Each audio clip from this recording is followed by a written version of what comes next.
What's up guys, in this tutorial I will show you how to fix the issue when you are unable to get the DLC content from packs you purchased for LEGO Star Wars The Skywalker Saga on your PC or console.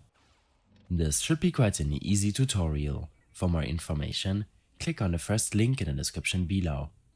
In case you're still in-game, then make sure to close it for now.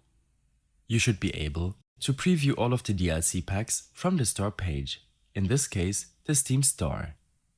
In case some or all have been purchased, then make sure to relaunch the game and the DLCs that are available right now will be credited to your account.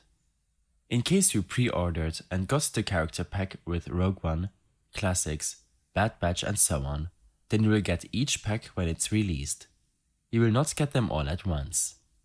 2 packs are coming out on the 19th of April, and 2 more will be released on the 5th of May.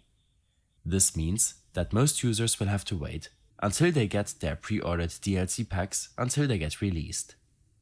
In case you have any further issues or problems following this tutorial, then I suggest following my extensive guide linked in the description below. I hope this helped you out. Leave a comment if you have any questions, and see you in the next one.